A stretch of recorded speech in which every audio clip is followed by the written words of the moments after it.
Among the many legends that shaped the early identity of Rome, few loom as large or stir as much intrigue as the stories surrounding Alba Longa. Regarded by ancient tradition as the mother city of Latin tribes and the cradle from which Rome sprang, Alba Longa was, for centuries, central to the power dynamics of the Latium region. According to historians like Livy and Dionysius of Halicarnassus, its final, fateful clash with Rome not only reconfigured local alliances but also paved the way for Rome's eventual domination of the entire Italian peninsula, and ultimately, the Mediterranean world. This extended magazine article explores the pivotal Battle of Alba Longa, the conflict that changed Roman history.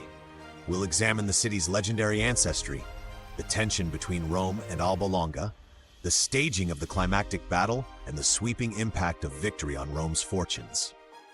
While modern scholarship debates the precise historicity of these accounts, given how deeply they mingle with myth, there is broad agreement on Alba Longa's cultural and symbolic significance. The story of Alba Longa begins in the epic tradition of Aeneas, the Trojan hero who arrived on the shores of Latium after the fall of Troy. Roman myth holds that Aeneas married into local royalty and fathered a line of Latin kings. Among his descendants was Ascanius, also called Iulus, who left Lavinium to establish a new settlement in the nearby Alban Hills. This settlement, named Alba Longa, would become the principal city-state among Latin communities, reputedly preceding Rome by several generations. Tradition versus history. While archaeology suggests settlements in the Alban Hills date to the early Iron Age, the Trojan ties remain purely legendary. Still, for Romans, the link to Troy and the lineage from Aeneas shaped Rome's self-identity as heirs to a grand ancient tradition. Line of kings. Legendary genealogies describe a succession of Alban monarchs. One such king, Procas, fathered Numitor and Amulius, whose rivalry set the stage for the birth of Romulus and Remus. Ultimately, Romulus would found Rome around 753 BCE, though modern historians place the city's earliest formation around the 8th century BCE. In Roman mythology, Numitor, the rightful king of Alba Longa, was deposed by his brother Amulius. Amulius forced Numitor's daughter Rhea Silvia to become a Vestal virgin. Nonetheless, Rhea bore twins, Romulus and Remus, fathered by the war god Mars. Cast into the Tiber but saved by a she-wolf, the twins eventually grew to slay Amulius, restore Numitor, and found their own city, Rome. Hence, from the earliest genealogical traditions, Rome and Alba Longa were deeply intertwined. One city the progenitor, the other the rebellious child. Tension, rivalry, and eventual confrontation seem destined in these narratives. Archaeologically and historically, the region of Latium in central Italy hosted numerous independent city-states: Tusculum, Lavinium, Ardea, Gabba, and others. These communities often cooperated for mutual defense or religious rights, forming what ancient writers label the Latin League. Alba Longa is often described as the leading city in this confederation before Rome's ascendancy. The Latins worshipped Jupiter Latiaris on the Alban Mount. Alba Longa presumably held the seat of ritual authority, hosting annual festivals. This religious leadership likely reinforced Alba's political clout. Rivalries within the league were common as cities jostled for resources, trade routes, and prestige. Over time, a dynamic interplay of alliances shaped which city held regional hegemony. Traditionally, Rome was said to have grown under kings: Romulus, Numa Pompilius, Tullus Hostilius, Ancus Marcius, and so forth. Historical or semi-historical details about these reigns vary, but the third king, Tullus Hostilius, is usually credited with the destruction of Alba Longa. By the 7th century BCE, Rome's strategic location at a Tiber crossing made it a magnet for trade. The city's population expanded, bridging disparate settlements on the Palatine, Quirinal, and other hills. Livy portrays Tullus Hostilius as a bellicose figure, anxious to prove Rome's might. Tullus allegedly revived the militaristic spirit of Romulus after the peaceful era of Numa. Alba Longa, as a neighboring power, inevitably became a prime target. The rivalry intensifies, road to war. Most ancient accounts agree that the impetus for the war between Rome and Alba Longa began with a series of mutual accusations: raids on border territories, rustling of cattle, or attacks on traveling merchants. Tullus Hostilius insisted Alba Longa either punish these outrages or risk open conflict. Livy describes how each side demanded reparations. Alba's response was likewise stern, leading to an impasse. Tullus Hostilius seized upon these incidents to declare war, determined to bring Alba under Rome's control. On the Alban side, King Gaius Cluilius appears in some sources as the ruler, though details remain murky. The Alban army marches. Legend states that Cluilius marched his army toward Rome, encamping near the city. A ditch or trench, Cluilian ditch, was constructed around the Roman territory to hamper Rome's movements. However, in a dramatic turn, Cluilius died in camp under uncertain circumstances, sowing confusion in the Alban ranks. According to Livy, Alba appointed Medius Fufius as a temporary dictator or caretaker.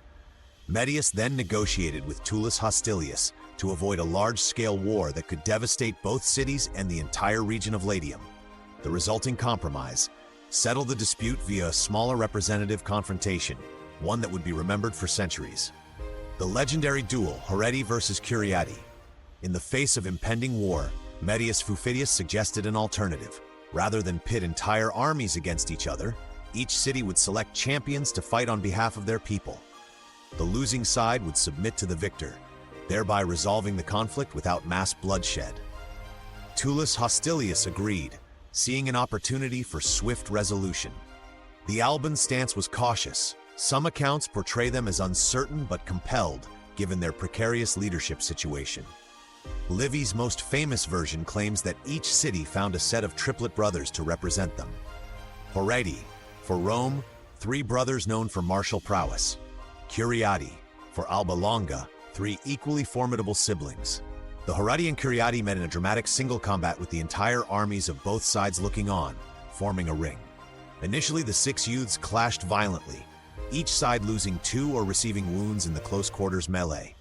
Ultimately, the Roman champion Publius Horatius, surviving though wounded, employed cunning by fleeing to separate the injured Horatii and striking them down one by one. In Livy's stirring retelling, Horatius's final blow to the last Horatius sealed the outcome. Rome was declared victorious, Alba Longa subjugated. This triple duel became a mainstay of Roman legend, symbolizing patriotism, cunning, and familial sacrifice. The immediate aftermath is complicated by Medius Fufidius's alleged treachery. Although Alba had pledged loyalty to Rome following the Horati's victory, Medius seemed reluctant to abide by Roman leadership. Livy describes how Medius arranged a secret alliance with the Fidenates or Veientes, hoping to undermine Tullus Hostilius. However, in a subsequent engagement, Medius withheld Alban troops, letting Rome bear the brunt of fighting. Rome still emerged triumphant, exposing Medius's duplicity. Furious at this betrayal, Tullus Hostilius subjected Medius Fufidius to a brutal execution, allegedly torn apart by chariots, making a public example of him. This brutality underscored Tullus's determination to unify Latium under Roman authority. In the final stage, Tullus Hostilius advanced on Alba Longa itself, destroying it and transferring its population en masse to Rome. Tradition states that certain patrician families of Rome trace their lineage to Alban nobility forced to relocate. The city's populace relocated to the Celian Hill or other parts of Rome, integrated into Roman society. Gentes origin, prestigious Roman gentes like the Julii, Tulli, and Servilia, claimed descent from these Alban transplants. Over generations, the memory of Alba's fall entwined with Rome's sense of destiny, forging a narrative that old-line patricians had ancient, venerable roots. Cultural significance. The final obliteration of Alba Longa signaled a shift from a multipolar Latium to a region increasingly dominated by Rome. Mythically, it was also seen as the younger city surpassing its parent, forging a new chapter in the region's political tapestry. Why was this battle pivotal? While the duel or triple duel may be partially legendary, the conquest or assimilation of Alba Longa deeply influenced Rome's early expansion. Consolidation of power, controlling Alba's population, territory, and sacred rites gave Rome a new level of prestige among Latin communities. Rome would become the unchallenged nucleus of Latin identity. Symbolic legitimacy. By conquering the city from which Romulus and Remus's lineage sprang, Rome symbolically claimed the mantle of the region's rightful hegemon. The gods, particularly Jupiter, were believed to favor Rome in this outcome. Foundations for future conquests. Freed from a major rival, Rome could direct its energies outward, shaping the alliances and wars that eventually led to the creation of the Roman Republic and subsequent expansions throughout Italy. In short, the victory over Alba Longa, or the culminating conflict symbolized by the Horatii duel, marked a turning point from local city-state tensions to Rome's unstoppable rise. From a modern perspective, the details of the Horatii versus Curiati fight read like a romantic epic, a cinematic flourish that might well be embroidered upon a more prosaic historical event. Livy and Dionysius both rely on older annalistic sources that wove legend with genealogical claims. The existence of triplet champions is widely doubted by historians, though the premise of a single city overshadowing Alba Longa is plausible. Archaeological clues. Excavations in the Alban Hills region reveal archaic settlements that could correspond to Alba Longa, but no definitive remains have been identified as the city center. The timeline of destruction is similarly difficult to pin down archaeologically. Nevertheless, even if the exact details of the duel or Tullus Hostilius's role are mythologized, the overarching narrative that Rome overcame Alba Longa is consistent with the broader pattern of Latin unification. For the Romans, the saga of Alba Longa served as a founding myth, reinforcing ideas of competition, paternal lineage, and the cyclical nature of power. Just as Alba had overshadowed Lavinium, so Rome overshadowed Alba. Historiographers like Tim Cornell and Gary Forsyth suggest these stories evolved to legitimize Rome's leadership in the Latin League, proclaiming a divinely sanctioned destiny. The Horatii's courage, cunning, and eventual triumph became moral exemplars in Roman culture. Generations of Roman children grew up hearing of the Horatii's bravery, the cunning flight of the last Roman champion, and the subjugation of Alba. Livy's account of the triple combat gained iconic status among the episodes that shaped Roman moral lessons, illustrating family loyalty, civic duty, and perseverance. Centuries later, artists and writers in Europe rediscovered these stories. Jacques-Louis David painted The Oath of the Horatii, 1784, capturing the moment the three Roman brothers swear on their swords, a neoclassical triumph that used the story to emphasize loyalty to state and sacrifice. Plays, poems, and historical essays recast the Horatii Curiati motif as commentary on patriotism versus familial ties. The drama's timeless tension, the heartbreak of brother killing brother, resonated in subsequent cultural traditions. Today, the Battle of Alba Longa stands among the more vivid examples of how ancient societies transmitted moral and political truths through semi-legendary conflicts. Even if the specifics are myth-laden, the event encapsulates the fundamental Roman concept that their city's destiny was guided by the gods and by the virtue of determined champions. The pivotal nature of the conflict transformation of regional power. Before the alleged conquest of Alba Longa, Rome was merely one participant among many Latin polities. Afterward, Rome began forging a distinct identity as the hegemon, a role it would refine across generations until it eventually presided over the Latin League in the 6th–5th centuries BCE. Alba's defeat eliminated a rival that might have shaped Latium differently.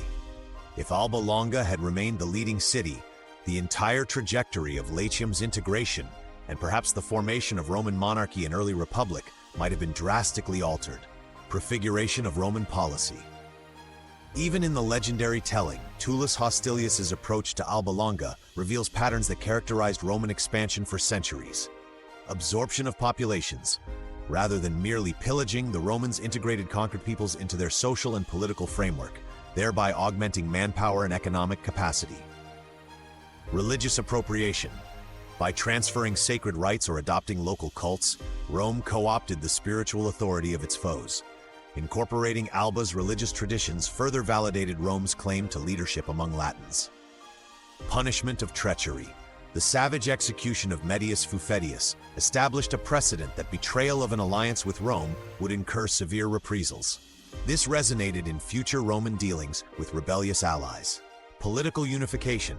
In the centuries following, Rome's ascendancy among the Latins led to formal treaties, culminating in the Fatus Cassianum around 493 BCE after the birth of the Republic, an alliance that recognized Rome's preeminence but also guaranteed certain rights to other Latin communities.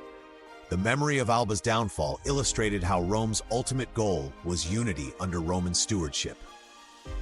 Reconstructing the battle in detail? Was there a full-scale engagement? While the legend focuses on the Horatii Curiati duel, Some scholars suggest a subsequent or complementary engagement where Roman forces overcame Alban defenders, mythical stories overshadowing a more conventional clash. Possibly, the champion fight was an allegory or a stylized representation of a decisive skirmish. Tactics of early Latium warfare. In archaic Latium, warfare might have involved infantry lines. Citizen soldiers formed rudimentary lines or phalanx-like formations with spears and shields. Small cavalry units. Wealthy equites might have used horses, though numbers were limited. Fortification sieges. Cities in Latium often sat on hilltops, relying on walls for defense. Attacking or besieging these strongpoints was time-consuming. Given the ephemeral nature of the historical record, we cannot reconstruct the precise tactics used in the war between Rome and Alba Longa, yet the outcome was unequivocal. Rome emerged triumphant and soon enveloped Alba's territory. The Battle of Alba Longa, whether epitomized by the Horatii-Curiatii duel or a broader militaristic confrontation, occupies a singular place in Rome's founding mythology. It stands as the moment the young city overcame its reputed mother, seizing the mantle of leadership in Latium and setting the stage for Roman expansion. Across centuries, Roman historians and moralists returned to the story to glean lessons on bravery, cunning, loyalty, and the harsh necessity of punishing treachery. Citizens were reminded that Rome's greatness derived not only from individual feats of arms, but also from the assimilation of once rival communities, forging a composite identity that would define the Republic and ultimately the Empire. In contemporary scholarship, the pivotal Battle of Alba Longa remains a lens through which to examine how ancient societies forged national narratives out of a blend of memory, myth, and political propaganda. The practical significance, Rome's consolidation of Latium, anchors it in the region's real historical evolution. Yet the mythic flourishes, such as the Triple Duel or Tullus's dramatic punishments, reveal the Romans' flair for weaving moral and symbolic potency into historical recollection. Thus, whether or not the Horatii truly clashed with the Curiatii in a singular iconic duel, the tradition of that confrontation and Alba's final defeat resonates as an early milestone in Rome's epic storyline. This was a watershed event, after which Rome's unstoppable momentum became more than local rumor or boasting. It became an unfolding reality shaping Italy and eventually the Western world.